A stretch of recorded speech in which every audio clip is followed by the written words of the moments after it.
귀한 찬양 감사합니다. 비유로 보는 하나님 나라 7번째 강의 시간이 되겠습니다.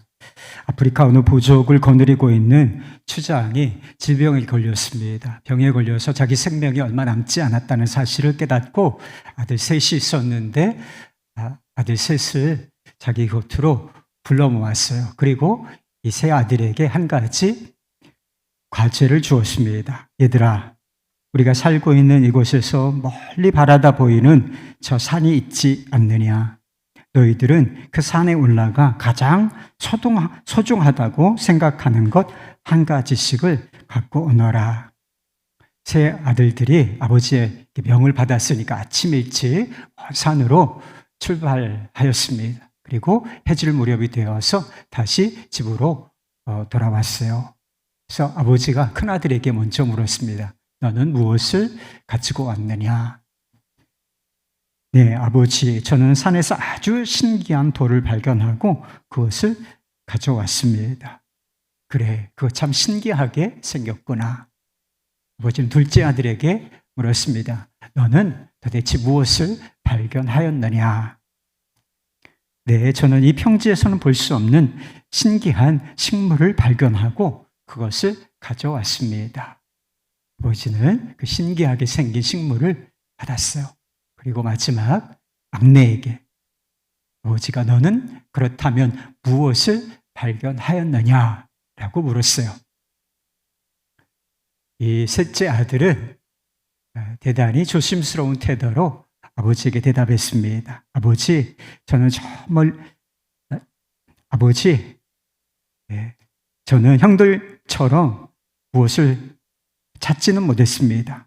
그러나 저는 한 가지 보고 온 것이 있습니다. 아버지가 물어요. 그래, 무엇을 발견하였느냐? 아버지, 저는 저 멀리 보이는 산 꼭대기에 올라가서 비로소 산 너머를 볼 수 있었습니다. 그 산 너머에는 우리가 살고 있는 이곳에 비할 수 없는 광활하고 비옥한 초원이 펼쳐져 있는 것을 보았습니다. 아버지, 우리가 살고 있는 이곳은 너무나 좁습니다. 우리 부족이 그곳으로 옮겨 살지 않는 한 우리에게는 희망이 없습니다. 아버지는 셋째 아들의 손을 꼭 붙잡으면서 이렇게 말해 주었습니다. 그렇다. 내가 바르게 보았다. 나는 내 이 부족을 너에게 맡기겠노라. 이렇게 말했다는 것입니다. 우리가 현실 속에서 살고 있죠. 현실의 삶 너머에 과연 무엇이 있을까요? 우리가 인생을 살고 있고 인생을 언젠가는 마치게 될 것인데 죽음이라는 산 너머에 도대체 무엇이 있겠습니까? 여러분은 하나님의 나라를 바라보고 계십니까? 그 나라를 바라보고 있지 않다면 우리의 삶은 아무 희망이 없는 것이나 마찬가지입니다. 반대로 우리가 그 나라를 주목하여 바라보고 있다면 어떤 상황에 있든지 우리에게는 희망이 있는 것입니다. 지난주에 예수님의 재림과 관련된 세 가지 비유의 말씀을 살펴보았습니다. 두 종의 비유, 열처녀의 비유, 그리고 마지막으로 달란트 비유라고 하는 것을 살펴보았습니다. 예수님께서 생각지 않은 때에 오신다. 좀 더딘 것처럼 지체되는 것처럼 보일 수는 있지만 예수님께서 반드시 오실 것이다. 그러니 항상 깨어 그때를 준비하라. 주님께서 맡겨주신 그 일을 신실하게 감당하라. 내일 마지막 날이 된다 할지라도 오늘 나무를 심어라. 이런 말씀이었습니다. 본문은 예수님께서 다시 오실 때 벌어질 일에 관한 비유의 말씀입니다. 그래서 어떤 사람은 이것을 비유로 분류하기도 하고 그냥 비유적인 요소가 있는 직접적인 말씀이라 이렇게 분류하기도 하는데 비유라고 생각을 해보십시다. 예수님께서 재림하시면 완성될 하나님의 나라가 임하게 될 것인데 그 직전에 있을 최후 심판에 관한 말씀인 것입니다. 예수님께서 처음 오실 때는 자기 백성을 죄에서 구원하는 구원자로서 오셨습니다. 비교적 조용하게 그리고 아주 낮은 모습으로 이 땅에 오셨지요. 연약한 인간, 그것도 악의 모습으로 오시지 않았습니까? 그러나 두 번째 오실 때는 다른 모습으로 오실 거라는 거예요. 아주 영광스러운 모습으로 천사들을 대동하시고 오실 것이다. 그리고 영광의 보좌에 앉으시는데 이 보좌가 상징하는 것이 바로 심판이라는 것입니다. 그래서 예수님께서 두 번째 오실 때에는 구원자로 오시는 것이 아니라 심판하시는 심판주로서 오실 것이다 라고 하는 말씀인 것입니다. 보좌에 앉으신 주님께서 모든 나라, 모든 민족에 속한 사람들을 자기에게로 불러 모으고 목자가 양과 염소를 구분하는 것처럼 인류를 딱 두 부류로 구분하실 것이다 라고 말씀하고 있습니다. 왼편에 있는 자들과 오른편에 있는 자들로, 그리고 복을 받은 자들과 저주를 받은 자들로, 하나님 나라에 들어갈 자들과 지옥불에 떨어질 자들로, 영생에 들어갈 자들과 영벌에 들어갈 자들로 인류를 딱 두 부류로만 분류하실 것이다 라고 하는 것입니다. 난 여기에 관심이 없어. 난 이 심판에 참여하고 싶지 않아. 아무 소용없는 일이요. 그러니까 한 사람도 인간이라면 예외 없이 이 심판대 앞에 서게 될 것이고 둘 중에 하나로 운명이 갈라지게 될 것이다 라고 하는 말씀을 하고 계신 것입니다. 가톨릭 천주교에는 연옥교리라고 하는 것이 있습니다. 연옥이 어떤 것인지 아세요? 천국도 아니고 지옥도 아닌 그 중간 지점쯤을 의미하는 것입니다. 그래서 보통의 사람들, 보통의 신자들, 성직자나 성자라고 불리는 그런 사람들이 아닌 보통의 사람들 경우에는 다 이 연옥으로 가게 된다는 것입니다. 그래서 일정한 기간 연단 과정을 거친 이후에 비로소 천국에 올라간다라고 하는 것이 바로 연옥교리라고 하는 것입니다.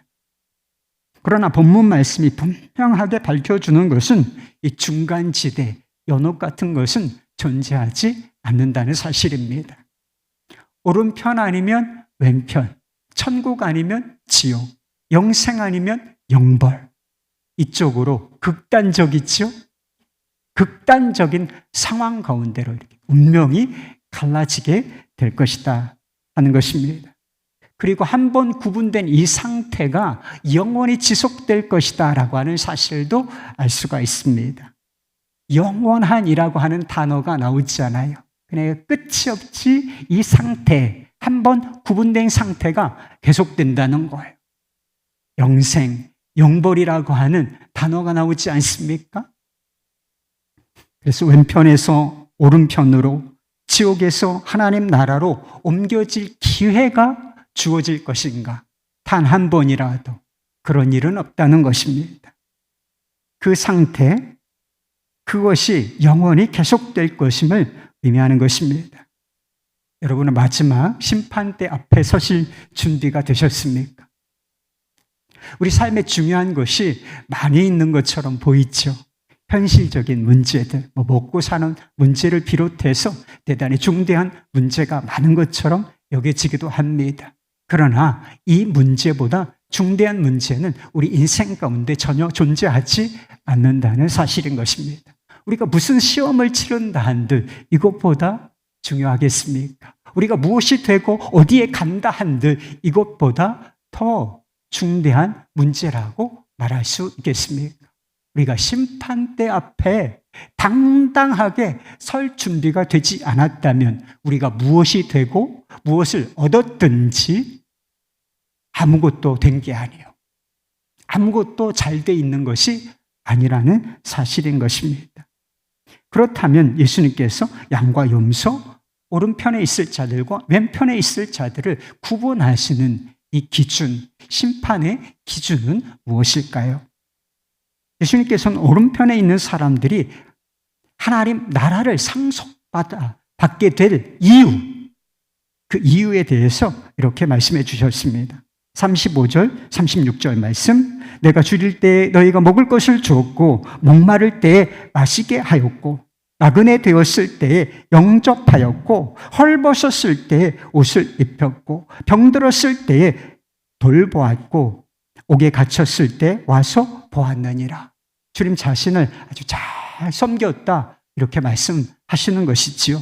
그런데 정작 이 말씀, 이 축복의 말씀을 받은 당사자들은 대단히 놀라요. 그리고 우리가 언제 주님을 그렇게 섬긴 일이 있습니까? 우리는 그렇게 한 적이 없습니다, 주님. 이렇게 말한단 말이에요. 그러나 예수님께서는 너희가 내 형제 중에 이 지극히 작은 한 사람에게 한 것이 곧 나에게 한 것이다 라고 말씀하셨습니다.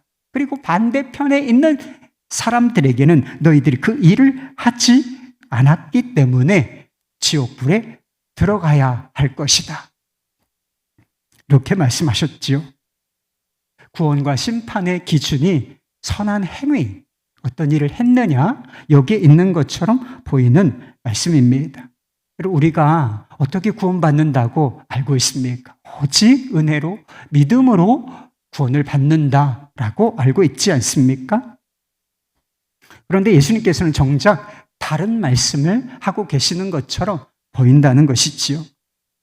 정말 선행이, 우리 행동이 심판의 기준이 된다라고 하는 것일까?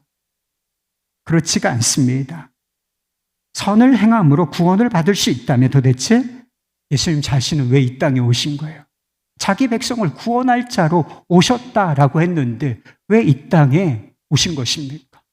그리고 이 땅에 오셨을 뿐만 아니라 고난을 당하시고 십자가에 달려 죽으시는 이런 일을 당하셔야 했는가 말입니다. 우리의 도덕적인 노력, 아무리 애쓰고 노력하고 힘써도 우리 힘으로는 안 되기 때문에 예수님께서 그 죄인들 구원하시기 위하여 육신의 몸을 입고 이 땅에 오셨으며 우리를 대신하여 십자가에 달려 죽으신 것 아니겠습니까? 선행이 구원과 심판의 기준이라면 예수님께서 비판하신 이 바리새인들, 서기관들, 종교 지도자들, 하나님 나라에 들어가야 마땅한 사람들이었습니다. 이 사람들이 율법을 얼마나 철저하게 지켰는지 예수님도 그건 인정하셨어요. 그리고 그들이 율법을 지켰는데 거기에 빠지지 않은 것이 어려운 사람, 가난한 사람을 구제한 것, 이것도 빠지지 않았다니까요. 그런데 예수님께서 그들에게 뭐라고 말씀하셨는지 아십니까? 이미 그들에게 선언하셨어요. 뱀들아, 이 독사의 새끼들아, 너희들이 어찌 지옥의 판결을 피할 수 있겠느냐. 이게 마지막 심판 때 오른편에 있을 것이라, 왼편에 있을 것이라, 왼편에 있게 될 것이다 라고 말씀하셨던 것입니다. 구원에 대하여 성경이 가르치는 것은 아주 명확해요. 모호하지 않습니다. 로마서 4장 5절 말씀, 이를 아니할지라도 경건하지 아니한 자를 의롭다 하시는 이를 믿는 자에게는 그의 믿음을 의로 여기시나니, 오직 믿음으로써 구원을 받는다, 이런 말씀인 것이지요. 어떤 선행이, 행위가 포함된 믿음, 이걸 말하는 것이 아닙니다. 단순하게 예수님께서 내 죄사함이 되신다, 내 의로움이 되시고 내 구원이 되신다, 이 사실을 믿으면 그 믿음으로 구원을 받게 된다라고 하는 것입니다. 예수님께서도 이미 똑같은 말씀을 하셨어요.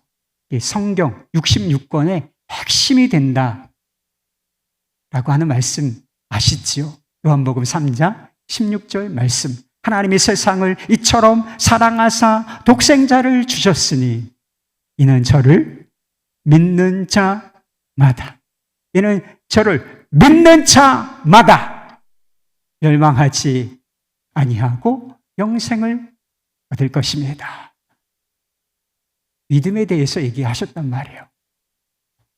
하나님의 아들이신 자신, 하나님께서 세상에 보내신 자신, 그 십자가에 달려 죽으실 자신을 그 믿는 믿음으로 영생에 들어갈 자격을 얻게 된다고 예수님께서 말씀하신 것이지요. 예수님께서 비유를 통해서 강조하시고자 하는 것은 단순히 선을 행하라고 하는 뜻이 아닌 것입니다. 예수님께서 말씀하시고자 하는 것은 예수님과의 진실한 관계에 있는 것입니다. 그 진실한 믿음 속에서 나오는 열매라고 하는 것입니다. 예수님께서는 내 형제 중에 지극히 작은 자에게 한 것이 곧 나에게 한 것이다 라고 말씀을 하셨습니다. 문제는 내 형제 중에 지극히 작은 이 한 사람, 이 사람이 누구인가, 이게 중요한 문제가 아니겠습니까? 어떤 사람들은 이 작은 자를 그리스도인, 예수님이 형제인 그리스도인이라고 해석합니다. 특별히 가난한 복음 전도자, 기독교 선교사를 의미한다라고 해석합니다. 근거가 있어요. 마태복음 10장에 보면 예수님께서 제자들에게 복음 전파의 사명을 주시고, 그래서 몇 사람씩 짝을 지어서 복음을 전파하기 위하여 보내시면서 그들에게 말씀하신 것이 있습니다. 그 일이 쉽지 않을 것이다. 그 일은 여러 가지 어려운 일이 있을 것이지만, 그러나 너희들 두려워하지 말고 반드시 복음을 전파하라. 이렇게 말씀하시면서 한 가지 덧붙여서 해주신 말씀이 있어요. 그게 마태복음 10장 40절, 42절 말씀입니다. 너희를 영접하는 자는 나를 영접하는 것이요, 또 누구든지 제자의 이름으로 이 작은 자 하나 중에 냉수 한 그릇이라도 주는 자는 내가 진실로 너희에게 이르노니 그 사람이 결단코 상을 잃지 아니하리라 하시니라. 어떤 사람이 복음을 전합니다. 그런데 그 복음을 전하는 사람을 기꺼이 영접해요. 그리고 그를 귀히 여기고 그의 필요를 채웁니다. 어떤 사람이 그렇게 하겠습니까? 그들이 전하는 복음, 그들이 전하는 예수 그리스도, 그분을 영접한 사람이 그런 반응을 보이게 될 것이다 하는 것입니다. 간단히 말하자면 오른편에 있는 사람들은 전파된 복음을 기쁨으로 받아들이고 복음의 핵심이신 예수 그리스도를 믿는 사람을 말한다는 거예요. 그러나 어떤 사람들은 형제 중에 지극히 작은 자를 세상에 모든 가난하고 그리고 궁핍하고 고통받는 자라고 해석해야 한다라고 말합니다. 형제를 지극히 제한적으로 해석할 필요가 없다는 거예요. 세상의 모든 가난한 자, 궁핍한 자, 고통받는 자, 그들 섬기는 것이 주님의 뜻이고 그들을 섬기는 것이 결국은 오른편에 서게 될 것이다 라고 해석하는 사람들이 있습니다. 우리가 두 가지 중에 어떤 해석을 따르든지 한 가지 공통점이 있습니다. 우리가 다른 사람과 어떤 관계를 맺느냐, 우리가 다른 사람에 대해서 어떤 태도를 취하고 있느냐, 이것이 우리가 예수님과 어떤 관계를 맺고 있느냐, 우리가 어떤 태도를 그분께 취하고 있느냐, 이것과 굉장히 밀접한 관계가 있다는 사실입니다. 성경이 말하는 믿음은 지식이 아니라 살아있는 관계예요. 뭘 안다고 해서 그걸 믿는다라고 성경이 얘기하지 않는다는 것입니다. 믿는 것은 예수님과 살아있는 인격적인 관계를 갖는 것을 말하는 것입니다. 그 관계의 핵심이 뭐겠어요? 그 관계의 핵심은 사랑이라는 것입니다. 우리가 믿음으로 예수님과 사랑의 관계를 맺게 되었습니다. 우리를 위하여 자기 목숨까지 내어주신 그 주님을 마음속에 내 주님으로 모셔드렸어요. 그리고 그 주님께서 정말 주님이시라면 내 인생 전체를 통치하시게 되지 않겠습니까? 그렇다면, 그것이 진실이라면 다른 사람을 대하는 태도가 이전과는 달라지게 되어 있다는 것입니다. 마태복음 7장에 보면 예수님께서 열매에 관한 말씀을 하셨어요.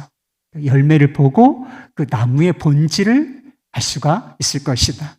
이런 믿음이라고 하는 것은 나무가 바뀌는 사건이에요.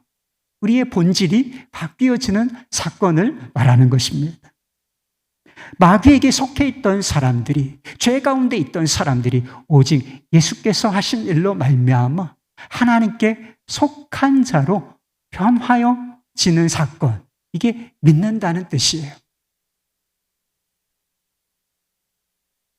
예수 그리스도 안에서 생명이 바뀌고 본질이 바뀌었습니다. 그렇다면 그 전과는 다른 삶의 열매를 맺게 된다는 것입니다. 그런데 그런 사람들에게 아주 두드러지게 나타나는 열매가 있는데 그게 바로 겸손이라고 하는 것이고 그것이 바로 사랑이라고 하는 열매라는 것입니다. 러시아의 문호 도스토옙스키를 아시죠?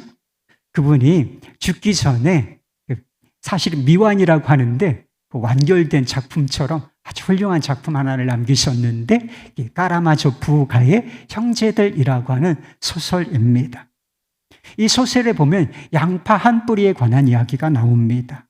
일생 동안 착한 일을 한 번도 하지 않은 할머니가 있었어요. 근데 이 할머니가 죽게 되자 악마는 이 할머니를 지옥 불바다에 던져 넣었습니다. 그런데 그 할머니를 불쌍히 여긴 천사가 할머니를 구원해낼 방법을 생각해냅니다. 이런 방법 저런 방법을 생각해내다가 이 할머니가 아주 오래전에 양파 한 뿌리를 밭에서 뽑아내어 지나가는 거지에게 준 적이 있다. 선행이죠? 이 일을 딱 한 번, 일생 동안 딱 한 번 좋은 일을 한 적이 있다라고 하는 사실을 생각해냈어요. 그리고 그 일을 하나님께 말씀드리고 자비를 베풀어 달라고 요청하게 되었습니다. 하나님께서 그렇게 말씀하셨어요. 그 양파 한 뿌리를 가지고 가서 불바다에 떨어진 할머니를 구해주라고 말씀하셨습니다. 천사는 할머니에게 다가가서 이 양파 한 뿌리를 내려주면서 이 양파 한 뿌리를 잡고 그 지옥불에서 올라오라 이렇게 얘기해요. 양파 한 뿌리를 붙잡은 할머니가 이 불바다에서 거의 다 올라오려고 하는 순간 다른 사람들, 지옥에 떨어져 있던 다른 사람들이 우리도 좀 같이 올라갑시다 라고 하면서 이 할머니의 발목, 다리를 붙잡고 늘어지기 시작하는 것입니다. 한 사람, 두 사람, 세 사람, 더 많은 사람들이 붙기 시작했어요. 그때 그 순간에 할머니가 이렇게 외쳐요. 이건 내 양파야, 내 거라고. 너희들은 올라올 자격이 없어. 이렇게 소리를 치면서 그 사람들을 발로 걷어찬다는 거예요. 그런데 죄인들이 나가 떨어지기 시작했어요. 그런데 그 사람들만 나가 떨어진 것이 아니라 양파도 툭 하고 끊어져서 결국 이 할머니는 다시 지옥불로 떨어졌다라고 하는 의미심장한 이야기가 이 소설에 나옵니다. 이 이야기는 양파 한 뿌리를 나누어주는 선행으로 구원받을 수 있다는 이야기가 결코 아닙니다. 양파 한 뿌리가 어떻게 한 사람의 체중을 견딜 수가 있겠습니까?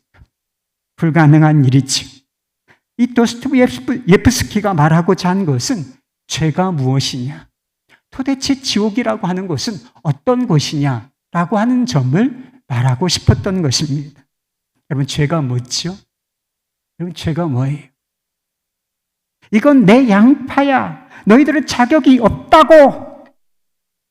교만과 이기심에 사로잡혀서 다른 사람들을 물리치고 발로 걷어차는 것.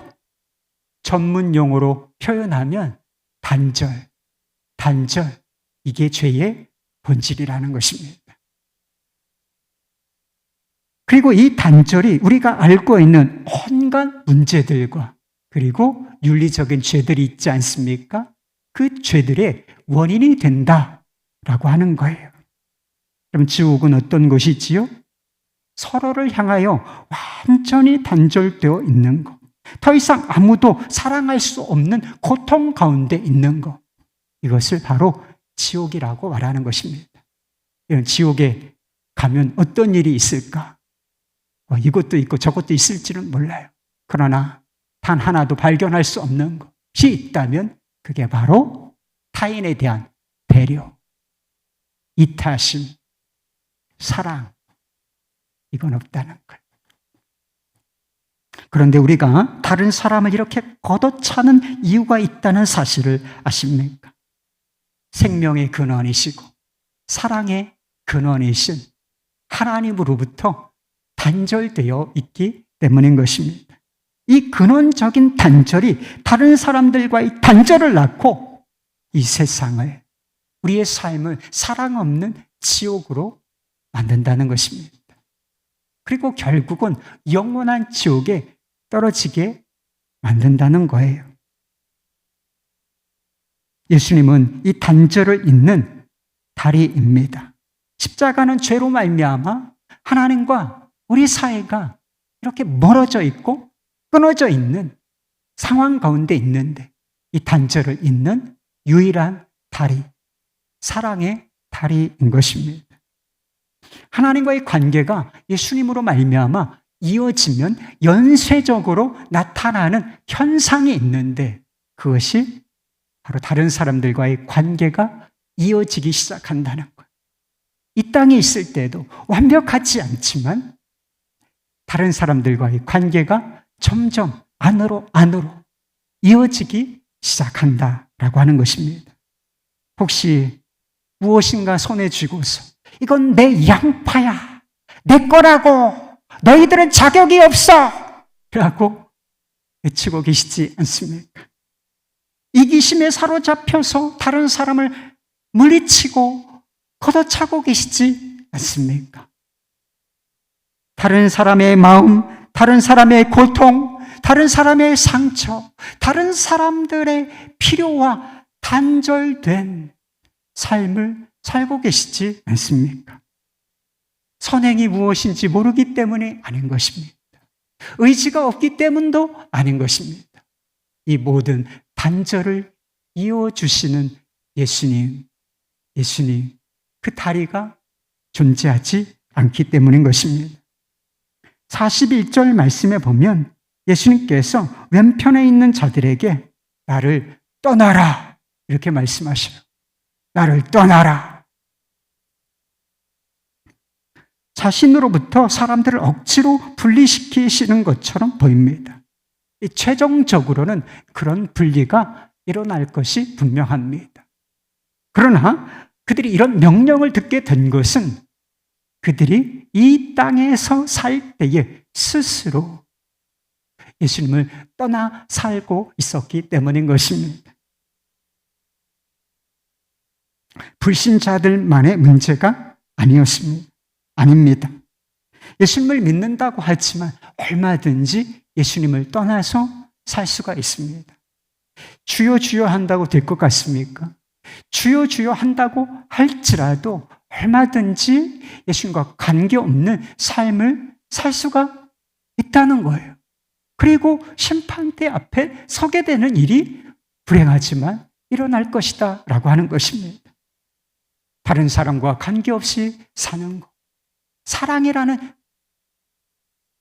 사랑 없이 사는 것이 바로 그 열매인 것입니다. 예수님께서는 그 열매를 보고 믿음을 판단하신다는, 내가 주님을 믿습니다, 속지 않으신다는, 너에게 믿음이 있었느냐, 그 열매를 보고 판단하시겠다라고 말씀하시는 것이었습니다. 예수님으로부터 떠나 있는 것이 하나님으로부터 떠나 있는 거예요. 예수님으로부터 떠나 있는 것이 생명, 사랑으로부터 떠나 있는 것입니다. 예수님으로부터 떠나 있는 것이 바로 지옥인 것입니다. 예수님은 모든 단절로부터 우리를 구원하시는 유일한 다리, 유일한 양파가 되시기 때문인 것입니다. 배우 차인표 씨를 아시지요? 부부가 선행을 많이 하는 것으로 알려져 있습니다. 40년 동안 예수를 믿었는데 마음에 별다른 감동은 없었다는 거예요. 다른 사람에게 예수님을 전해본 적도 없다고 했습니다. 차인표 씨를 좋아하는 사람들이 얼마나 많겠습니까? 어떤 공연이나 어떤 가서 행사에 가보면 자기 주목하는 사람들이 얼마나 많겠어요. 단 한 번도 예수님을 믿으시라 이렇게 전도해 본 적도 없다고 했습니다. 그런데 2006년쯤 봄에 신앙생활에 전환점 한 가지가 찾아왔습니다.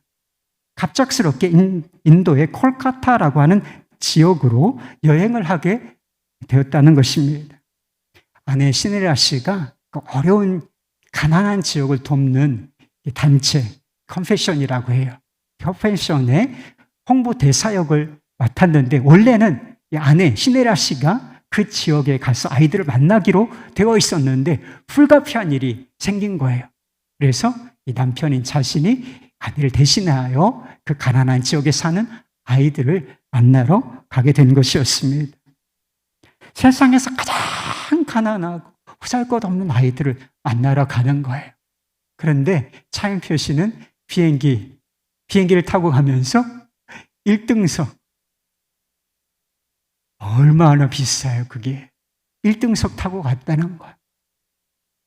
인도에 도착해서 버스를 타고 가는데 더위, 그리고 모기, 벌레들, 그리고 불편한 좌석, 1등석 타다가 터덜거리는 버스를 타는 게 얼마나 불편하겠어요.